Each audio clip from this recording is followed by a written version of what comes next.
आज़म house को इस्तेमाल करके अपने सियासी मुखालिफ को इल्ज़ाम की बुनियाद पर अरेस्ट करते थे। मैं एक वाज़िया पाकिस्तान की आवाम को ये बताना चाहती हूँ कि इस पूरे केस का कानूनी तकाजे पूरे करने के बाद, इसकी इन्वेस्टिगेशन होने के बाद, इसका जो रेफरेंस है वो अदालत में भेजे जाने के बाद, अदालत के अंदर एक ट्रायल कोर्ट ने ट्रायल मुकम्मल होने पर जहां इमरान खान साहब को ये मौका दिया गया कि जो उन पे तोशा खाना की, और मैं उस पर आऊँगी कि वो इल्ज़ाम क्या था और उसके ऊपर जवाब क्या थे, लेकिन तोशा खाना की जो चोरी का केस था उसके ऊपर तमाम दलाइल मुकम्मल हुए, पूरा मौका दिया गया। 14 माह में 40 से ज़ायद पेशियां हुई इस केस की, जिसके अंदर जवाब देने का मौका हुआ। जब इन पे जुर्म आयद हुआ उसके बाद भी ट्रायल के अंदर जो कानूनी तकाजे होते हैं वो पूरे हुए, और 40 में से जो 40 से ज़ायद जो पेशियां हैं उसमें सिर्फ 3 पेशियों पर इमरान खान साहब पेश हुए। और उसके अलावा वो पाकिस्तान के हर लीगल प्लेटफॉर्म, चाहे वो सेशन कोर्ट में जज बदलने की बात हो, चाहे वो हाई कोर्ट हो, चाहे वो सुप्रीम कोर्ट हो, चाहे वो इलेक्शन कमीशन हो, चाहे वो इलेक्शन कमीशन का फैसला हाई कोर्ट में चैलेंज करने की बात हो, सेशन कोर्ट में चैलेंज करने की बात हो और सुप्रीम कोर्ट में चैलेंज करने की बात हो, उन्होंने हर तरफ से ये कोशिश की कि किस तरह कानून को एस्केप किया जाए, किस तरह कानून को डिफीट किया जाए, किस तरह कानून को से भागा जाए, अपनी चोरी के जवाब से भागा जाए। और हर दफा जब उन पे जवाब देने की बात आती थी तो वो ऊपर से उल्टा चोर कोतवाल को डांटे, जो वारंट लेके जाता था उस पे हमला आवर हो जाते थे, क्योंकि उनके पास जवाब नहीं था। तो अगर किसी के दिमाग में ये अभाम है कि इमरान खान साहब को किसी सियासी बुनियाद पर गिरफ्तार किया गया है और इस किस्म के बयानियां बनाने की कोशिश की जा रही है, तो 14-15 माह के अंदर ये पूरा इन्वेस्टिगेशन का प्रोसेस मुकम्मल होकर, ट्रायल का प्रोसेस मुकम्मल होकर, अदालत की ट्रायल कोर्ट ने इमरान खान साहब के ऊपर जो अब तफसीली फैसला जारी किया है, मैं आप लोगों की स्क्रीन के ऊपर वो तफसीली फैसला ज़रूर आप देख सकते हैं कि इस वक्त जो सेशन कोर्ट का तफसीली फैसला है वो आ गया है। और उस फैसले के अंदर कैटेगोरिकली ये लिखा है कि उनको मौका दिया गया कि आप अपना जवाबात दें। उन्होंने एक क्वेश्चनेयर फिल किया जिसमें उन्होंने ये कहा कि जो तोशा खाना की घड़ियों की इल्ज़ाम है चोरी का, और ये खाली घड़ियाँ नहीं हैं, पहले तो इस बात से मैं क्लैरिफाई कर दूं कि इसमें घड़ियां हैं, इसमें डायमंड्स के सेट हैं, इसमें अंगूठियां हैं, इसमें ब्रेसलेट्स हैं, इसके अंदर डिनर सेट्स हैं, और पूरी एक कहानी है कि किस तरह ना, और खाली घड़ियों की तो डिक्लेरेशन का मसला था, ये जो बाकी मैंने आपके सामने डायमंड के सेट्स, रिंग्स, इनको डिक्लेयर तक नहीं किया गया। और पहले कानून को बदला, उसको 50% पे करके, उसके बाद खरीदो, जब तोशा खाना का तोहफा मिला उसको खरीदा बाद में, उसको बहुत बेचा पहले, और बेचने के बाद उसके अंदर जो कीमत थी उसको जमा कराई और उसको डिक्लेयर भी नहीं किया। ये इतनी सी बात है। और उसके ऊपर जो तफसीली सा फैसला आया है उसमें it has been successfully proven, जिसमें इमरान खान साहब ने जवाब दिए और उन्होंने कहा मेरा इससे कोई ताल्लुक नहीं, क्योंकि मेरा MS खरीदो फरोख्त करता था। 190 मिलियन का पूछो तो कहते हैं मेरा उससे कोई ताल्लुक नहीं, कैबिनेट से पूछें। फॉरेन फंडिंग का पूछें तो कहते हैं मुझे नहीं पता, मेरे ऑफिस बेरर्स से पूछें। मईशत के तबाह होने का पूछें तो कहते हैं मुझे नहीं पता, मेरी टीम गलत थी। साइफर का पूछें तो कहते हैं मुझे नहीं पता, मुझे ये बताया गया था कि ये एक लिफाफे में एक खत आया है अमेरिका से, तो उसमें खाली पहली चोरी पकड़ी गई है, ये भी तोशा खाना की चोरी पकड़ी गई है। अभी 190 मिलियन का जवाब देने से भी कासिर हैं, अल-कादिर ट्रस्ट का जवाब देने से भी कासिर हैं, इसके साथ साथ फॉरेन फंडिंग का जवाब आज तक नहीं दिया, उसके ऊपर 8 साल गुजर गए, उसका जवाब भी कोई नहीं है। उसके बाद साइफर, उसका जवाब भी कोई नहीं है। और उसके बाद जब इनसे सवाल का जवाब पूछा गया, क्योंकि जवाब नहीं था, तो उसको अपनी पॉपुलैरिटी के साथ जोड़ते थे, अपनी नाअहली के साथ जोड़ते थे, अपने ये इलेक्शन के करीब होने की वजह से जोड़ते थे। तो वाज़िया रहे, इमरान खान साहब की गिरफ्तारी, उनकी चोरी, उनकी करप्ट प्रैक्टिसेस जो आज प्रूव हुई हैं ट्रायल कोर्ट के बाद, उसका इलेक्शन से कोई ताल्लुक नहीं है। अगर उसका इलेक्शन से ताल्लुक होता या किसी किस्म का कोई डर खौफ होता, या जो वो रियासती ताकत को इस्तेमाल करके अपने सियासी मुखालफीन को अरेस्ट करते रहे, उनकी बेटियों को, उनकी बहनों को, उनके बच्चों को, उनके भाइयों को 40-40 साल का हिसाब दिया, उसको इसके साथ जोड़ने की ज़रूरत नहीं है। इमरान खान साहब ने कोई जवाब नहीं दिया, और जहां जवाब दिया तो कहते हैं हाँ मेरे पास इस बात का कोई सबूत नहीं कि मैंने घड़ी बेची, कोई रसीद नहीं। मेरे एमएस से पूछें, वो मेरे लिए खरीदो फरोख्त करता था। तो ये जवाब ये मिला, और उसके ऊपर जो फैसला आया है उसमें has successfully been proven that accused has committed offence of corrupt practices by making and publishing false statements. अदालतों में झूठ बोलते रहे हैं, और उसके बाद जो जवाबात दिए, कहते हैं मुझे जवाब देने का मौका नहीं मिला, तो मैं हाई कोर्ट चला गया, मैं सुप्रीम कोर्ट चला गया कि मुझे मेरा मौकफ पेश, 40 से ज्यादा पेशियां, सवालनामा दिया गया, और उस सवालनामे के देने के बाद झूठे गवाहान दिए गए, जो असल गवाह वो पेश ही नहीं हुए। और उसके बाद 2018, 19, 19, 20 making and publishing a false statement and submitting false and incorrect declaration in material particular related to Form B of the year 2021. He has been found guilty of corrupt practices by hiding the benefits he accrued from National Exchequer willfully and intentionally. He cheated while providing information about gifts he obtained from Tosha Khana. His dishonesty has been established beyond doubt. ये तमाम मवाके होने के बावजूद इमरान खान साहब तोशा खाना case चोरी में अपने जवाबात जो जमा कराते रहे वो झूठ बोलते रहे। जिस तरह वो 190 मिलियन में झूठ बोल रहे हैं, जैसे वो साइफर में झूठ बोलते रहे, जैसे वो फॉरेन फंडिंग में झूठ बोलते रहे। और फॉर्म बी क्या होता है? इलेक्शन कमीशन में आपने अपने असासों को फॉर्म बी में डिक्लेयर करना होता है, और फॉर्म बी क्या, और एक टैक्स एफबीआर का फॉर्म आपने बतौर रिप्रेजेंटेटिव वो जमा कराना होता है। हम भी जमा कराते हैं, हर साल जमा कराना पड़ता है अपने डिक्लेयर करने का। तो जो मौसूफ हैं, ये तो खाली तोशा खाना की चोरी पकड़ी गई है। जो मौसूफ हैं उनके ज़रा आप स्क्रीन पे इस वक्त देख रहे होंगे, जो फॉर्म बी है और टैक्स रिटर्न्स हैं, उसमें जो डिक्लेरेशन है वो 17, 18, 19, 20 और 21, 22 की डिक्लेरेशन जो है उसमें 3 घर डिक्लेयर किए हैं। उन 3 घरों की डिक्लेरेशन जो है वो एक घर 300 कनाल का बनी गाला में, एक घर 8 कनाल का जमान पार्क में, और एक घर अपनी बीवी का 3 कनाल का बनी गाला में। उन 3 घरों के अंदर जो एक 300 कनाल, एक 8 कनाल और एक 3 कनाल है, उसमें 17, 18, 18, 19, 20, 21 के गोशवारों में 5 लाख रुपए का फर्नीचर डिक्लेयर किया। और उसके बाद 1 तोला सोना डिक्लेयर नहीं है उस फॉर्म बी और टैक्स रिफॉर्म में। उसके बाद जो जो असासे हैं जो मैंने आपको बताया, उसके पूरा जो फर्नीचर है वो 5 लाख का, और उसके बाद 1 तोला सोना डिक्लेयर नहीं किया, एक मोटरसाइकिल तक, एक किसी चीज का सवारी का जिक्र ही नहीं 17, 18, 18, 19, 20, 21 में। लोगों के जेबों में तो हाथ थे, लेकिन 3 घरों में जो 300 कनाल, 800 कनाल और 3 कनाल है, उसमें कोई 5 लाख रुपए का फर्नीचर। और उसके अलावा जो टैक्स रिफॉर्म है, जो मुसलसल याद रहा, एक बात बड़ी ईमानदारी से डिक्लेयर की है, जो 17, 18, 18, 19, 20, 21 बड़ी ईमानदारी से 2 बकरियां, जो बकरियां हैं वो बड़े तसलसल के साथ हर फॉर्म में डिक्लेयर हुई। उस वक़्त ना खाना काबा के अक्स की घड़ी मिली तोहफे में, घड़ियां मिली, डायमंड सेट्स मिले, ब्रेसलेट्स मिली, रिंग्स मिली, हमें भी मिली थी, तोशा खाना में मौजूद है। और घड़ी को खरीदने से पहले तोशा खाना में घड़ी को बेच दिया। बेचने की कोई रसीद नहीं दे सके अदालत में, पूरी इन्वेस्टिगेशन में नहीं दे सके, किसी ट्रायल कोर्ट के ट्रायल में रेफरेंस में सवालनामे में नहीं दे सके, और इल्ज़ाम एमएस के ऊपर लगा दिया। और मैं एक बात बड़ी वाज़ेह तौर पे बताना चाहती हूँ कि ये भी सिर्फ एक चोरी है जिसका आज अवाम को पता चला। आज अवाम को ये पता चला कि 9 मई का वाक़या क्यों हुआ था।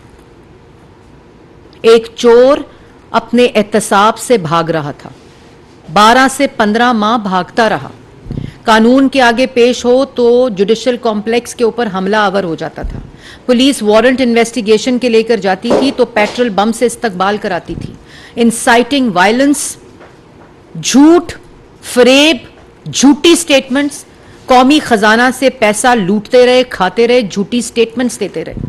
अभी 190 मिलियन पाउंड की सजा बाकी है, जिसका कहते हैं मेरी काबीना से पूछो। अभी फॉरेन फंडिंग के केस की सजा बाकी है। अभी साइफर, जिससे पूरी मुल्क की खारजा पॉलिसी, नेशनल इंटरेस्ट को स्टेक पर लगा दिया, उसके झूठ की सजा बाकी है।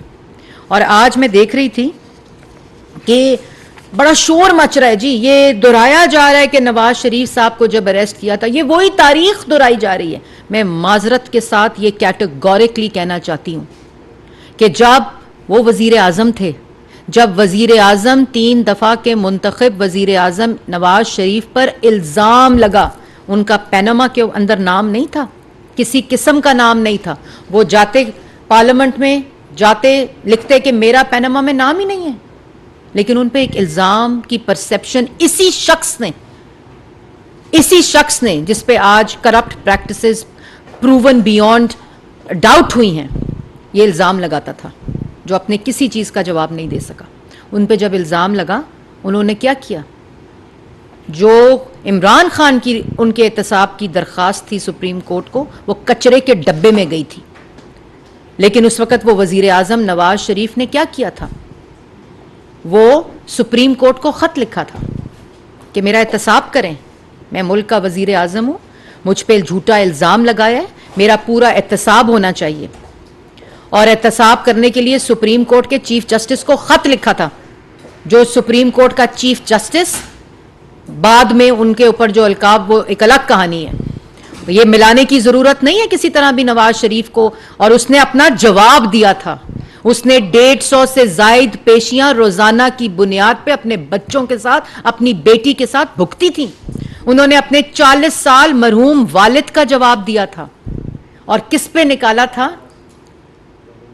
निकाला था कि अकामे का वो तनख्वाह जो अपने बेटे से नहीं ली, पाकिस्तान में कानून मौजूद नहीं था कि जो आपने एसेट रिसीवेबल नहीं हुआ उसको डिक्लेयर कैसे करें। तो ब्लैक लॉ डिक्शनरी का सहारा लेकर 3 दफा मुंतखब वजीर आजम को जेल में डाला गया था, बेटी को जेल में डाला गया था, इलेक्शन लड़ने नहीं दिया था, पार्टी की सदारत से हटाया था। तुम्हारे साथ हुआ क्या है? और उन्होंने पूरा अपना जवाब देकर अपनी बेटी का हाथ पकड़कर 150 से ज्यादा पेशियां भुगती थी। उनको आप किधर तारीख दोहरा रही है कि वजीर आजम को गिरफ्तार? भाई चोर को गिरफ्तार किया है। एक चोर आज कानून के कटहरे में जो 15 माह से भाग रहा था, अगर हमने इसको सियासी तौर पर गिरफ्तार करना होता, मैं वाज़िया तौर पर बताना चाहती हूं, शहबाज शरीफ साहब के पास वही इख्तियार था जिसको मिस यूज इमरान खान करता रहा। वही इख्तियार था कि नैब को इस्तेमाल करके, FIA को इस्तेमाल करके इमरान खान को पहले दिन गिरफ्तार कर देते अगर सियासी इंतकाम था तो, अगर कोई झूठा केस बनाना होता तो। रियासती ताकत भी वही मौजूद थी। कितने लोगों को तैयबा गुल की तरह वजीर आजम हाउस में शहबाज शरीफ ने गिरफ्तार करके इमरान खान साहब के खिलाफ गवाहियां करवाई। वो राना इब्रार साहब जिन्होंने तोशा खाना के, ये इनके केस का, ये इनके दौर का केस है। ये इल्जाम जो इन पर लगा था, वो राना इब्रार साहब जो जर्नलिस्ट थे, उन्होंने इनके वजीर आजम होते हुए लगाया था। उस वक्त उसको उस अदारे से, नौकरी से निकाल दिया, उसकी जबान बंदी करने के लिए, क्योंकि ये चोरी की भी थी। कितने सारा मीडिया उस वक्त नवाज शरीफ साहब के खिलाफ इल्जाम तराशी करता था, हर सियासी मुखालिफ करता था। इमरान खान साहब बड़े एहतसाब के चैंपियन बने हुए थे, लेकिन नवाज शरीफ ने खुद अपने आप को एहतसाब के आगे पेश किया और आज सुर्खरू हुआ है। तो इसलिए ये आपस में किसी किस्म की कोई कॉमनैलिटी नहीं है। उन्होंने जवाब दिए थे अपने, यहां इनसे जवाब मांगो तो रियासती अदारों पर हमला, रियासती जो ऑफिसर्स हैं उनके ऊपर हमला, हसास बिल्डिंग्स के ऊपर हमला, GHQ के ऊपर हमला, एक बयानिया बनाने की कोशिश। ओ भाई, आपकी गिरफ्तारी national exchequer, miss use of authority और डिसऑनेस्टी बियॉन्ड डाउट पे हुई है। आपने जवाब नहीं दिए हैं, जो जवाब दिए हैं वो झूठ बोले हैं, और झूठ बोलने के बाद आपको गिरफ्तार किया गया है, और अभी आप पे बाकी केसेस आने हैं। तो ये किसी किस्म का ट्विस्ट देने की जरूरत नहीं है। नवाज शरीफ ने अपना एहतसाब पाकिस्तान की हर अदालत से कराया, अपना जवाब दिया, अपने मरहूम वालिद का जवाब दिया। ये और इलेक्शन के करीब इमरान खान को गिरफ्तार कर लिया। इलेक्शन क्या, पूरे पाकिस्तान के जो चोर होते हैं उनका भी तो वोट होता है ना, उन्होंने भी तो इलेक्शन में वोट देना होता है। तो क्या पूरे चोरों को इलेक्शन से 3 महीने पहले गिरफ्तारी उनकी बंद हो जाती है कि जो चोर है उनको रिहा कर दिया जाएगा और बाकी चोरों को गिरफ्तार नहीं किया जाएगा? क्या ये ट्रीटमेंट बाकियों के सामने भी होती है? एक चोर गिरफ्तार हुआ है, उसने कौमी खजाने अपने मनसब का मिस यूज ऑफ अथॉरिटी की है, उसने झूठ बोला है, उसने कौमी खजाने से चोरी की है, तोशा खाना से चोरी की है, एसेट्स को डिक्लेयर नहीं किया, अपने बे फॉर्म्स में मिस डिक्लेरेशन की है, इलेक्शन फॉर्म में मिस डिक्लेरेशन की है, टैक्स में मिस डिक्लेरेशन की है। तो इसका इलेक्शन से क्या ताल्लुक है? इससे किसी भी शख्स की पॉपुलर, वो 3 दफा का मुंतखब वजीर आजम था, उसको अकामे पे अरेस्ट करके गिरफ्तार करके इलेक्शन लड़ने नहीं दिया, उसकी सदारत से हटा दिया, उसका पॉपुलैरिटी से, और फिर आरटीएस को बिठाना पड़ा क्योंकि उस वक्त पता था आवाम को कि ये झूठे केस बनाए जा रहे हैं। तो इलेक्शन करीब है, वही दोहराई जा रही है, क्यों गलत बयानी करते हैं? किस इमरान खान साहब हैं, वो क्यों ना जवाब दें? उन पे एक केस प्रूव हो गया, जैसे पाकिस्तान के किसी भी शहरी के ऊपर जब चोरी, वो जेल जाता है। और ये मैं बाकी इंसाफ जो उन्होंने देना है उसके तकाजे पूरे करने हैं।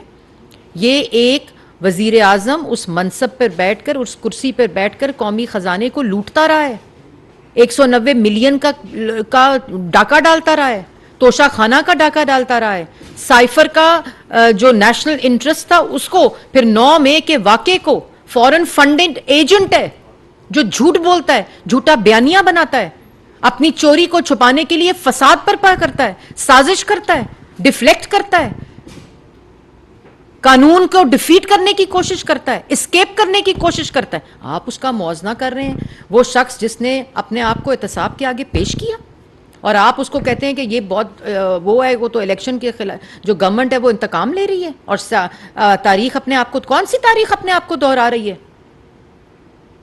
ये बिल्कुल नाजायज बात है और इसको हुकूमत ने गिरफ्तार नहीं किया। इमरान खान को ट्रायल कोर्ट ने, ट्रायल के मुकम्मल होने के बाद, उनके जवाबात सुनने के बाद, झूठे गवाहान को सुनने के बाद, पूरे ड्यू प्रोसेस को कंप्लीट होने के बाद सेशन कोर्ट ने, ट्रायल कोर्ट ने उनको सजा सुनाई है। ये बिल्कुल मसख मत करें इन हकाइक को। और ये गवर्नमेंट ने अरेस्ट नहीं किया। ये गवर्नमेंट ने अगर सियासी बुनियादों पे ये अरेस्ट करने होते तो अप्रैल 2022 में अरेस्ट करते। नैब का कानून भी मौजूद था, FIA का अदारा भी मौजूद था, वजीर आजम के पास रियासती ताकत भी मौजूद थी, लेकिन हमारा मकसद ये नहीं था। हमारा मकसद जो ये 4 साल मुल्क को तबाह करके गए हैं, मुल्क की मईशत को तबाह करके गए हैं, खारजा पॉलिसी को तबाह करके गए हैं, मुल्क के साथ खिलवाड़, घनौना खिलवाड़ करके गए हैं, हमारी प्रायोरिटी वो थी। लेकिन जिसने मुल्क के खजाने से कोई एक दमड़ी भी चोरी की है, एक पैसा भी चोरी किया, उसको कानून में के कटहरे में लाना, पूरे इन्वेस्टिगेशन होकर, एविडेंस देकर, इसके रेफरेंस को हमने कोर्ट में भेजा था। तो ये मुकम्मल हुआ है वो, और इस पे किसी किस्म का कोई अभाम नहीं होना चाहिए, और ये किसी किस्म की इसका मुआवजा नहीं होना चाहिए। हर वजीर आजम ने अपना हिसाब और अपना पूरा एहतसाब कराया है। अभी जो इस्लामाबाद हाई कोर्ट का मेरिट पे फैसला है कि जिस इल्ज़ाम में मरियम नवाज को अंदर किया गया और नवाज शरीफ को, वो ना अबेटमेंट का केस बनता है ना किसी किस्म का वो फैमिली ट्रस्ट, उसके ऊपर कोर्ट का फैसला है, हाई कोर्ट का। हम तो हर अदालतों में 3-3, 4-4 साल जवाब देते रहे हैं, 2-2 दफ़ा, 3-3 दफ़ा गिरफ्तारियां देते रहे हैं। उस वक्त चीफ मिनिस्टर पंजाब शहबाज शरीफ आशियाना बुला के साफ पानी में अरेस्ट करते थे, क्योंकि ना आशियाना में केस बनता था ना साफ पानी में केस बनता था। उनको पकड़ लिया और उसके बाद उनकी पूरी इन्वेस्टिगेशन हुई, उन्होंने जवाब दिए, कोर्ट्स ने फैसले दिए। यहां की कोर्ट्स जब अपने फैसले प्रूव ना कर सके, NCA पहुंच गए, उनकी बेटियों के ऊपर केस बना दिए, उनके बेटों पे केस बना दिए, वो NCA पहुंच गए, वहां से जर्नलिस्ट को लाके यहां गवाहियां दिलवाते रहे, उसके ऊपर मेरिट के फैसले आ गए। NCA ने फैसला दे दिया कि ना मनी लॉन्ड्रिंग, ना करप्शन, ना मिस यूज ऑफ अथॉरिटी, और तुमने जवाब नहीं देना। अब जवाब देख जो दिए वो झूठे दिए अदालत में। ये फैसला आ गया है, इस फैसले के बाद चोर डिक्लेयर हो गया है। भाई इसका इलेक्शन से क्या ताल्लुक है? ये कैसी बात है? उसका हुकूमत ने गिरफ्तार करना होता तो कर चुके होते अभी तक। पहले भी अदालत ने वारंट दिया तो जमान पाक पुलिस गई, जिसके सर फाड़े, जुडिशल कॉम्प्लेक्स पे हमला कर दिया, और जेबा जज मैं तुझे नहीं छोड़ूंगा। जब अदालतों के ऊपर हमला आवर हो गए, कानून के ऊपर हमला आवर हो गए, इंतशार, फसाद, तोड़ फोड़, साजिशें मुकम्मल हो गई, तो 9 मई का वाकया कर दिया और वो सारा इल्ज़ाम डाल दिया वर्कर्स के ऊपर। और आज अवाम को इस हकीकत का पता चल जाना चाहिए कि इसीलिए डब्बा डाल के मुंह पे आते थे, इसीलिए बाल्टी डाल के मुंह पर आते थे, इसीलिए कनस्तर और डस्टबिन डाल के मुंह पे आते थे कि जवाब नहीं था। इसलिए ये प्लीज़ इसको इलेक्शन से, सियासत से इस गिरफ्तारी को दूर रखा जाए। एक चोर है, वो गिरफ्तार हुआ है और उसको कानून ने गिरफ्तार किया, ट्रायल के बाद, मौका देने के बाद, अपने डिफेंस का मौका देने के बाद उस डिफेंस में झूठ बोलते रहे हैं, झूठी स्टेटमेंट्स जमा कराते रहे हैं। तो ये कौम को बड़ा ज़रूरी था हकाइक बताना। और अभी तो जो मिस डिक्लेरेशन बे फॉर्म्स में और टैक्स में और 190 मिलियन फॉरेन फंडिंग 9th में साइफर, उसकी अभी जो हकाइक हैं वो अदालतों के अंदर आने हैं। और मैं किसी तरह भी उन फैसलों को इन्फ्लुएंस नहीं करना चाहती, इसलिए मैं उनके लीगल इश्यूज़ के ऊपर बात नहीं कर रही। जी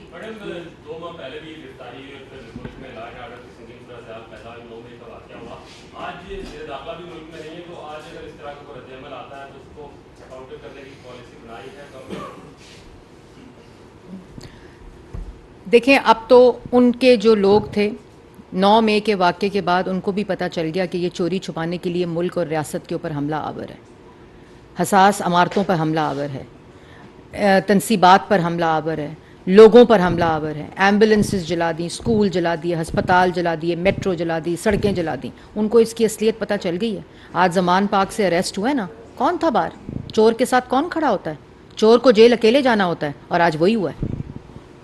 जी मैडम, ये एक काउंटर नैरेटिव जो है वो बिल्ड किया जा रहा है मीडिया में भी और हर जगह जो उनके सपोर्टर हैं कि इधर फैसला हुआ, चंद मिनट में पुलिस जो है उस्मान पार्क पहुंच गई, उसको गिरफ्तार कर लिया गया पंजाब पुलिस ने।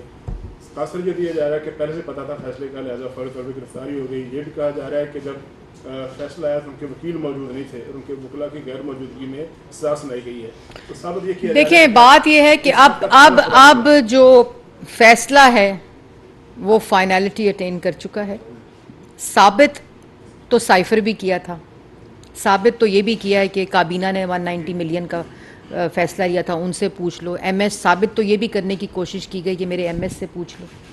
तो साबित तो वो माशाल्लाह काफ़ी झूठ करते रहे हैं, लेकिन झूठ कभी भी साबित नहीं होता, सच जो होता है वो अवाम के सामने आता है।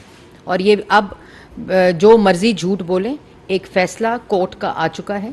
ये किसी हुकूमत का, किसी अदारे का, हुकूमती अदारे का फ़ैसला नहीं है। हुकूमत के किसी अदारे ने इमरान खान को गिरफ़्तार नहीं किया, ये कोर्ट का फ़ैसला है। उसकी अमल दरामद उस पर किया गया है और उनके तमाम वकला कल जब महफूज किया गया था तब भी सुनाया गया था। उनके तमाम वकला को दलाइल देने का मौका भी दिया गया, उनको अपना सवालनामा जमा कराने का भी मौका दिया गया और उनको हर किस्म की डिफेंस प्रोवाइड करने का 12 माह ये केस चला।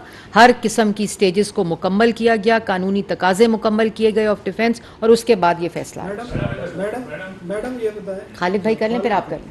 मैडम, एक पॉलिटिकल वर्कर कैसे आप इसको फैसले को कैसे देखते हैं इमरान खान की शख्सियत से हटकर? दूसरा ये बताइए कि पीटीआई आइंदा इंतखाबात में क्या किस बुनियाद पर हिस्सा ले सकेगी कि उसका हेड जो है वो नाहर हो गया? देखिए खालिद भाई, मैंने बड़ी आपको वजाहत से बताया कि ये इसका सियासत से कोई ताल्लुक़ नहीं है। और अगर इसका मतलब है कि कोई सियासी कारकुन है या वर्कर है वो चोरी करता है तो उसको माफ़ी है।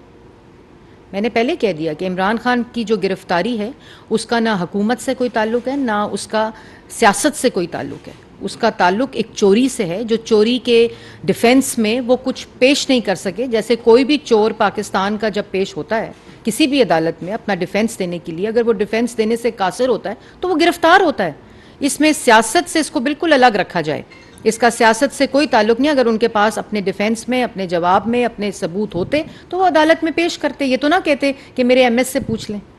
मैडम एक तो पार्टी को मैडम कैसे देखेंगे एज ए पॉलिटिकल हेड थे? मेरे ख्याल में जो पार्टी है उसको बहुत पहले, जो पार्टी तो पार्टी होती है, लेकिन उनके जो लोग हैं उनको, वो जो छोड़ गए थे पार्टी, उनको पहले पता था कि उन्होंने चोरी की है, क्योंकि वो उन मीटिंगों में भी बैठते थे। अब काबीना के अंदर जो वज़रा बैठे थे जिन पे वो इल्ज़ाम लगा रहे हैं कि ये काबीना ने फैसला किया, उनको नहीं पता था कि बंद लिफाफे में कैबिनेट में आया तो कहा कि इसको अप्रूव कर दे और हम खोल नहीं सकते क्योंकि ये नेशनल इंटरेस्ट है, क्योंकि उसमें शहजाद अकबर का कमीशन था। ये तमाशा बनाया हुआ था मुल्क के साथ। मुल्क की काबीना के साथ, मुल्क के कानून के साथ, मुल्क के रूल्स ऑफ बिजनेस के साथ, मुल्क के कौमी खजाने को लूटते रहे। क्या ये समझते थे कि कभी कानून के कटहरे में नहीं आएंगे? और ऐसी अना थी कि जो जवाब करता था उसको या जेल और सलाख के पीछे 4.5 साल किस तरह हुकूमत की है? पूरी ऑपोजिशन को सलाखों में डालकर हुकूमत की है। तो हर किसी ने अपना जवाब दिया है। किसने अपने मुंह पे बाल्टी डाली, डब्बा डाला, या किसने हमलावर हो गया रियासती इदारों के ऊपर या हॉस्पिटल्स के ऊपर? कोई मिसाल मिलती है कि आप किसी पे इल्ज़ाम लगाएं तो वो हमला हो जाए, हम रियासत पे हमला कर दें? अपना जवाब दो। अगर जवाब था तो जवाब दे देते। जब दूसरों से रसीदें मांगते थे और खुद कहते हो मेरे पास रसीदें नहीं है, ये क्या मजाक है? जी मैडम, ये जी सनाउल्लाह साहब, एक तो ये बता दें, कल खान साहब ने खुद जो खिताब किया था उसमें मुज़ाकरात की दावत दी थी, तो अब जो बाकी पार्टी है उनके साथ आप बैठने के लिए तैयार हैं जो मुल्की इशूज़ हैं? दूसरा, वो इंतखाबात पर इस गिरफ़्तारी के क्या असरात पड़ेंगे? क्योंकि माजी में भी जो साबिक़ वज़ीर आज़म गिरफ़्तार हुए थे, इमरान खान हुए या नवाज शरीफ हुए या गिलानी हुए थे या उससे पहले जुल्फ़िकार अली भुट्टो, उसके बाद सियासी हालात आपको पता है। जी मैंने पहले बता दिया है कि ये एक आज चोर गिरफ्तार हुआ है, पूरा ड्यू प्रोसेस ऑफ कानून मुकम्मल हुआ है, ट्रायल मुकम्मल हुआ है, और चोर के साथ तो जो प्रूवन बियॉन्ड गिल्टी है, प्रूवन बियॉन्ड डाउट है, उसके साथ तो मुज़ाकरात मुश्किल होते हैं क्योंकि वो जेल में होंगे। बाकी बात यह है कि जो सियासत है वो हर वक्त वो रहती है, लेकिन इस वक्त कोई ऐसा मुशावरती अमल भी नहीं चल रहा। हर आइन अपना काम कर रहा है, कानूनी तरीके से अपना काम हो रहा है, किसी भी कानून को, आइन को वायलेट नहीं किया जा रहा। वज़ीर आज़म अपनी रियासती ताकत को, अपने मनसब की ताकत को अपने सियासी मुखालिफ के ख़िलाफ़ इस्तेमाल नहीं कर रहा। वज़ीर आज़म हाउस में लोगों को अगवा करके नहीं रखा जा रहा, किसी नैब के चेयरमैन को उसकी वीडियो दिखाकर उसको ब्लैकमेल नहीं किया जा रहा। कानून ने अपना प्रोसेस कंप्लीट किया है और एक चोर गिरफ्तार हुआ है। मैडम ये बताएं, इंतखाबात पे तो असरात नहीं पड़ेंगे? इंतखाब इंशाल्लाह होंगे और अवाम उनको वोट देगी जिन्होंने मुल्क के कौमी ख़जाने के चोरों को भी पकड़ा है और तरक्की भी दी है। 15 माह में मईशत को इस्तेहकाम दिया है। उनको रिलीफ देने का जो एक मकसद था, जो पूरे 4 साल का मुंज